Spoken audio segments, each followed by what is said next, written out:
Hello, and welcome back to Fem Life. If you'd like to support me, please use my affiliate links mentioned below.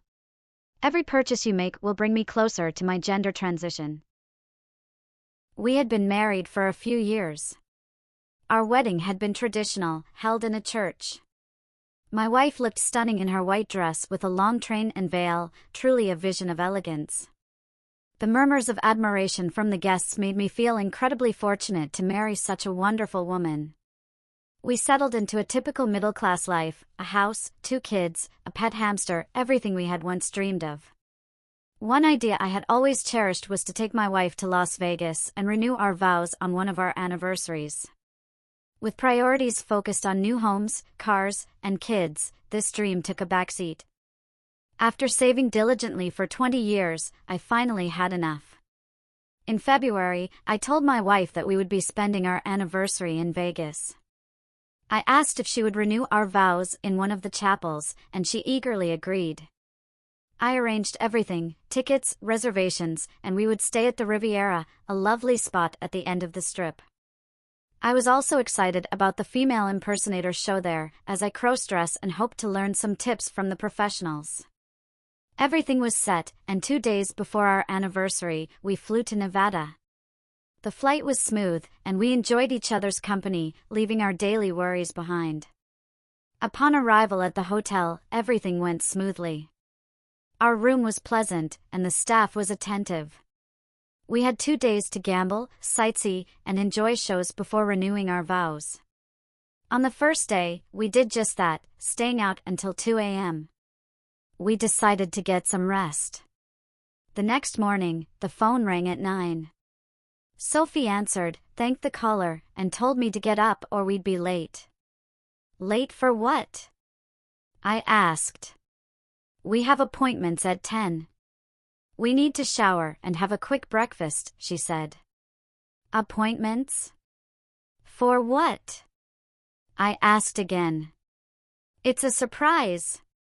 Now hurry, she replied. After a quick shave and shower, we were ready. Sophie insisted on a light breakfast, so we grabbed a bite at McDonald's across the street. The Riviera's buffet would have to wait. We returned to the hotel at 9:55, right on time according to Sophie. She hurried to the salon in the Riviera. As we entered, a cheerful voice greeted us. May I help you? We have a 10 o'clock appointment with Grace, Sophie said. Ah, yes. I'll let her know you're here.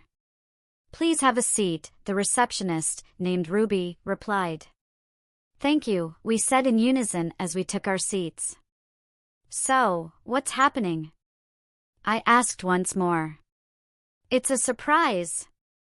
I can't spoil it, Sophie said with a big smile. I knew that if I kept pressing her, she'd eventually give in and tell me. Just as I was about to ask again, we were interrupted. Hi, I'm Grace. You must be Sophie and John. We're ready for you both. Sophie, if you could change here. John, please follow me. We walked down the hall into a room about 12 by 13 feet, much larger than Sophie's cubicle. This will be your workspace. Please change into this robe, and someone will come to get you when you're ready, Grace said with a smile. Any questions? Yes. What's going on?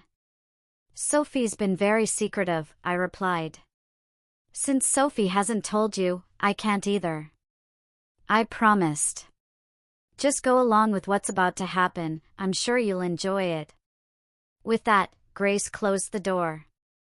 I took in the room for the first time. Wedding dresses and formal gowns were hanging on a rack in plastic bags. I realized Sophie would be choosing a gown here for our vow renewal in 2 days.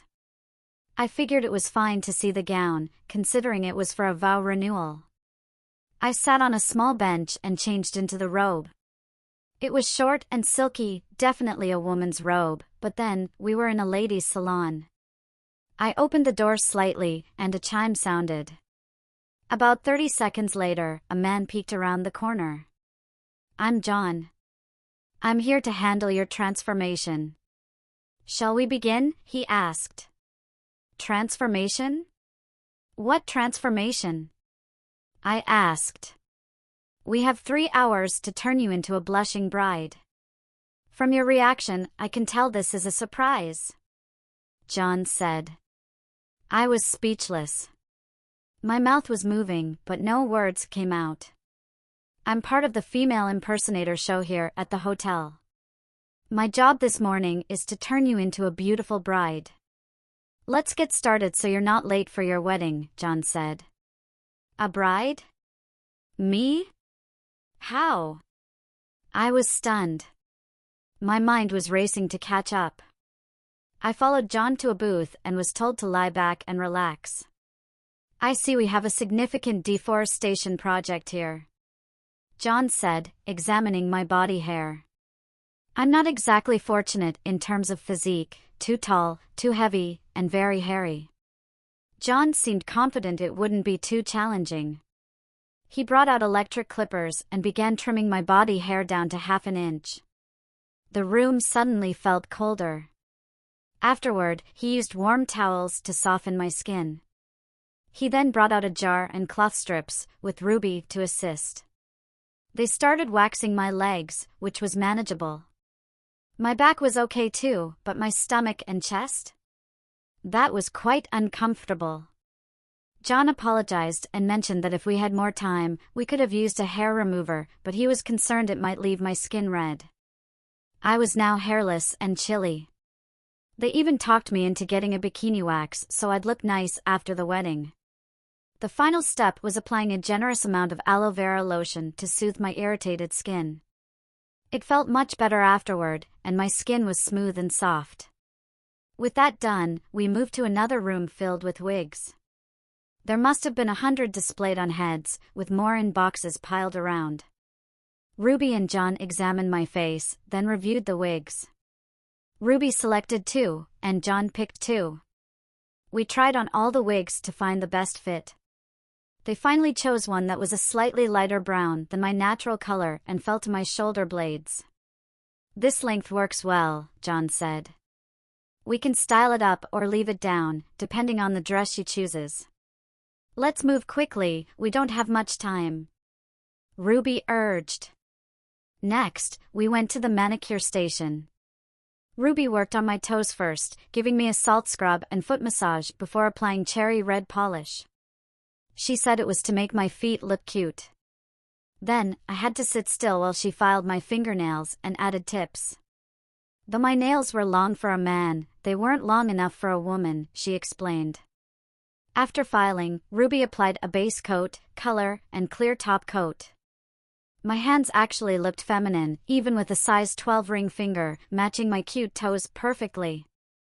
Let's go pick out your wedding dress, Ruby said. By the way, what name should we use for you? Soon, you won't look like a boy at all. I don't know. I've never thought of a female name for myself. My mom said I would have been named Sophie, but that's my wife's name, so I don't want to use that, I replied. Let's choose your dress first, and then we'll start your makeup. Maybe a name will come to you as you see yourself, Ruby suggested. We returned to the room where I had changed. John had laid out all the dresses and veils in my size. I was stunned, there were 9 dresses, all in my size, which was larger than a size 10. I think we need lingerie before we choose the gown, John said. It helps set the mood. He smiled as he said this. John reached into a box and pulled out something called a bracelet, an all-in-one body shaper and brought in white lace. It had light boning to slim and cinch the waist. John and Ruby spent some time fastening all the hooks and eyes on the back, which were numerous. The garment was so tight, I knew I'd need help getting out of it. Looking in the mirror, I noticed it improved my shape. Ruby handed me a flesh-colored pad and showed me how to adjust my chest and place the pad under my own flesh to create the illusion of cleavage. With both in place, I had a noticeable bust. I was handed a white lace string bikini, and I felt myself blush. John and Ruby excused themselves so I could change. Once I was tucked in and covered by the minimal fabric, I called them back into the room. I was relieved they had persuaded me to get a bikini wax earlier. We then discussed the differences between stockings and pantyhose. Since the garters were detachable, I decided to explore the available styles. After some deliberation, I narrowed it down to either a pair of lace-top thigh-high stockings with a flower and pearl accent or Francisca lace pantyhose. I thought for a moment and chose the stockings. I wanted to feel as feminine as possible, and nothing seemed more feminine than stockings and garters. I carefully rolled the stockings up my smooth legs. The sensation was unlike anything I had felt before, and the lack of leg hair made a noticeable difference. I struggled a bit with the garters due to the nail tips, but eventually, I managed to attach everything correctly. Ruby brought over boxes of shoes. I tried on a classic white pump, an open-toe white pump, and a pair of white sandals with a crisscross pattern over the arch. All three had 3-inch heels, but none were stilettos. They were block heels, which made walking easier. We decided the sandals looked the best, which made me happy because they showcased my polish through the stockings. Now, let's find a gown that will look exquisite on you, John said, leading me to the selection of gowns hanging in the room. How will we ever choose? They're all so beautiful, I said. We'll start here and try on each one. You'll know when you find the gown, Ruby said with a knowing smile. We began trying on dresses, sleeveless, short sleeves, long sleeves, lace sleeves, long trains, short trains, plain skirts, lace skirts, some adorned with pearls, others without. It was overwhelming, but I kept trying them on. It happened with the 8th dress. After slipping into it and Ruby zipping it up, I turned to the mirror and stopped. I couldn't take my eyes off my reflection. I think she's found the right gown, Ruby whispered to John. How can you tell? John asked. It's beautiful. I absolutely love it, I said slowly. I remained in front of the mirror, turning this way and that, and finally twisting around to see the back. The gown was perfect. It featured a V-neckline both front and back, long net sleeves adorned with rose medallions, and a bodice covered in roses and pearls that faded as it descended toward the skirt. With the heels on, the skirt brushed about an inch off the floor in front, and the hem was adorned with lace and pearls resembling baby's breath. The medium-length train bustled easily. The dress looked stunning whether the train was down or bustled. I knew in my heart this was the dress I would wear. This is the one, I told John and Ruby. You were right, I knew as soon as I saw it on me. Well, that narrows down the veil choices. I'll put these away, Ruby said, collecting 4 veils. Why not one of those? I asked. They have silver or gold accents that would distract from your dress, John explained. I think one of these 3 will work. I tried on each veil, and after narrowing it down to 2, choosing the final one was challenging. I eventually settled on a veil that began with a ring of flowers, featuring a blusher that fell to the top of my dress in the front and draped to my butt in the back. With my hair styled up, it completed the look perfectly. When flipped back, it formed a lovely 2-tiered frame for my face. I was feeling more like the beautiful bride with every step we took. Now that we've chosen the outfit, we'll need to get you out of it so we can work on your hair and makeup, Ruby said. I felt a pang of sadness at the thought of removing the veil and wedding dress. It's truly special to wear the dress. I helped hang up the dress and slipped back into the robe, realizing I was only in my unmentionables. Ruby led me to a stylist's chair across the hall. She had me sit down and began working on my hair. First, she ensured the wig's built-in clips were secure, then added several bobby pins to keep everything in place. She combed part of the wig forward to create bangs and trimmed them to just above my eyebrows. The remaining hair was pulled back and up, higher than a high ponytail. Ruby added clips and arranged the hair to resemble a fountain at the back of my head. She used a curling iron to curl the hair in 4 directions, finished with a bit of hairspray. The back looked like a flower sculpted to the back of my head. Ruby then curled my bangs slightly and set them in place with hairspray. The final look was flawless from every angle. When we placed the veil on, you could still see the flower through the netting. My hair looked lovely both ways. We need to address your eyebrows. Most brides have two, not one. Ruby joked. She tilted the chair back and told me to stay still. She grabbed the wax container and some small strips of cloth. As she prepared, I asked, "How thin will you make them? I have to return to being male after this, you know?" "Don't worry. I'm just shaping them to give you two eyebrows and cleaning up the bottom edges. We'll aim for the Brookshields look, thick but not shaggy," Ruby said as she applied the wax. After 3 quick wax strips, I had 2 well-shaped eyebrows. Ruby used aloe vera lotion and a cold pack to reduce redness. After about 10 minutes, I looked in the mirror and had to admit I looked quite different with 2 eyebrows.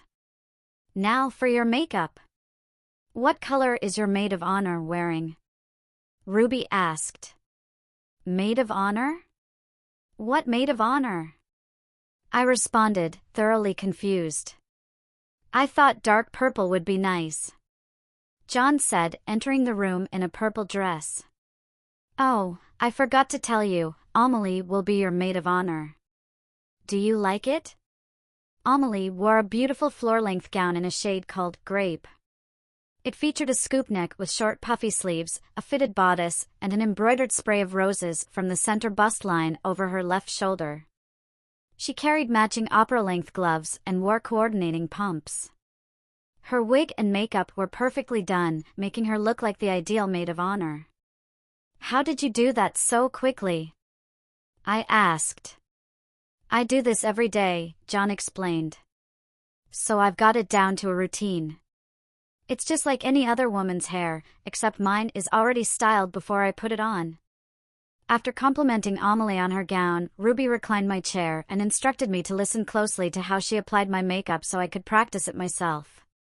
She started by testing 3 different foundation shades until she found the one that matched my skin. "You want a clear, natural-looking complexion," Ruby explained as she worked. "The foundation needs to be the right shade and applied very lightly. It should look fresh, not cakey." She applied a beard cover to conceal the hair on my face. "It may look odd now, but after the foundation, it'll be smooth." The orange tint of the beard cover looked peculiar, but once Ruby mixed a little moisturizer with the foundation and applied it evenly to my face and upper chest, the coverage was flawless. She then brushed on translucent powder to set the foundation. After brushing off the excess, I looked in the mirror and saw a smooth complexion with no trace of a beard. "I like to start with the eyes."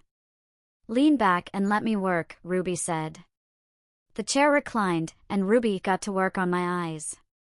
She applied a plum-colored shadow to my lids, followed by a gray pencil in the crease. Using her fingers, she blended the colors seamlessly. Above the lid, she applied a light lavender to open up my eyes and a small dot of pearl white at the brow's peak. She blended everything together with her fingers. Next, she applied brown eyeliner and finished with deep black mascara. Using an eyelash brush, she separated the lashes. "Most women would love to have lashes this long and curly," she remarked. "Let's finish up." She adjusted my chair to an upright position and applied a light blush to give me the rosy glow of a bride. Then she used a tube of cherry red lipstick that matched my nails perfectly. After applying lip liner to define the shape, she used a brush to apply the lipstick for precision. When she finished, I faced the mirror. To say I was stunning or absolutely gorgeous would be an exaggeration, but I did look more feminine than I ever had before. The combination of hair, makeup, and lingerie created the perfect illusion of a bride ready to marry her true love. I smiled and said, "Thank you so much. I actually look very nice." I didn't think it was possible. I gave Ruby and Amelie each a hug, fighting back tears so as not to ruin my makeup. "We need to hurry, you've got only 20 minutes before you walk down the aisle," Amelie reminded me. We crossed the room, and I slipped into a floor-length bridal slip, its full A-line shape designed to support the dress perfectly. Next came the dress itself, which slid on effortlessly and zipped up without a hitch. Ruby then placed the veil on my head, securing it with pins. She draped a pearl drop necklace around my neck, attached clip-on pearl earrings, and finished the look with a small pearl bracelet. Amelie stood by the door with 2 bouquets and handed me the larger one. "Now, turn this way and smile for me," Ruby instructed. Flash. Flash. Flash. 3 pictures, 1 for each of us, Ruby said. "Now hurry along, your husband is waiting." "Oh, has a name come to you yet?" "You don't look like a John at the moment." I was looking in the mirror and thought, "Hi Lisa." "So I guess Lisa Elizabeth will be just fine," I replied. With that settled, we left the room and made our way out of the salon. Amelie guided me through a few hallways. People in the casino smiled and wished us good luck as we passed by. Soon, we arrived at the chapel entrance. I was instructed to wait in the hall while Amelie went inside, and it felt like an eternity. I stood there nervously, smiling and mouthing thank you to everyone who spoke to me. Finally, Amelie returned and signaled that it was time to get remarried. A gentleman in a tuxedo opened the chapel doors, and the organist began playing a beautiful piece as Amelie entered the chapel. I was told to wait for the start of Here Comes the Bride before entering. I was to walk slowly, pausing momentarily with each step until I reached the front. The gentleman in the tuxedo helped adjust my blusher, and the music began. I took a deep breath and made my way to the door. As I turned the corner and saw about 20 people in the chapel, my nerves kicked in. In for a penny, I thought as I started down the aisle, pausing with each step as instructed. When I was halfway through, I saw Amelie smiling and waiting. Looking toward the groom's side, I didn't recognize the groom at first, but then realized it was Sophie. Her hair was styled darker and more masculine, and she wore a classic black tuxedo with a white shirt. Grace was her groomsman, dressed similarly, with sideburns and what appeared to be beard shadows. From a distance, we looked like any couple in love getting married. I was incredibly nervous. When I reached the front of the chapel, the usher lifted my blusher, kissed me on the cheek, and guided me to the altar. I could feel the heat in my cheeks as I moved carefully to stand next to my husband. I remember the start of the ceremony, the dearly beloved part. I clearly remember saying "I do," Sophie sliding a new wedding band onto my finger, and the kiss she gave me at the end. The rest of the ceremony is a blur, nerves, I guess. As the music began, we walked down the aisle arm in arm, husband and wife. Throughout the ceremony, a photographer was busy capturing candid moments. Once the vows were exchanged, he asked us to return to the chapel for formal photos. The process was quick, given our small wedding party. Following the shoot, the photographer led us to a small reception area where a modest wedding cake, some punch, and a bottle of champagne awaited. The minister, usher, organist, Grace, Amelie, and Ruby joined us to celebrate. Grace offered a toast, and Amelie wished us many children, which elicited some laughter. The reception was brief but delightful. Sophie playfully removed my garter, and I tossed my bouquet. Afterward, Ruby informed us that our clothes had been taken to the honeymoon suite for the night. The photographer requested a few final shots of me being carried across the threshold, which puzzled me. Sophie wasn't weak, but to carry me? I was eager to see it. At the suite, the photographer took charge. It turns out that an entire bar stool can be hidden under a full-skirted wedding dress. The photo makes it look like I'm being carried across the threshold, but in reality, I was seated on a bar stool, and Sophie was only holding up my legs. Once he finished, he said the wedding album would be ready for pickup after 2 the following afternoon and closed the door behind him. Sophie approached me with a smile. "Were you surprised?" she asked. Yes, I was. The wedding and reception were wonderful. "Have I told you how much I love you?" I replied. "Not since the reception." "Now let's get you out of that dress, we have plenty of time for ourselves," she said, unzipping my dress slowly. "Now, sir, I need to powder my nose and we must hang this lovely creation so it doesn't wrinkle," I said as innocently as I could. "Very well." I shall help you hang the dress, and then you may do as you wish, my dear, Sophie responded formally. We carefully hung the dress, though it was a shame to take it off. I went to the bathroom to touch up my makeup and apply fresh lipstick, removing the slip so I was only in my lingerie. When I returned to the bedroom, Sophie was in a t-shirt and boxers. She whistled as I did a twirl to show off my outfit. Sophie came over and gave me a passionate kiss. What happened next is best kept between a husband and wife. Suffice it to say, when we finally fell asleep, we were wrapped in each other's arms with permanent smiles on our faces.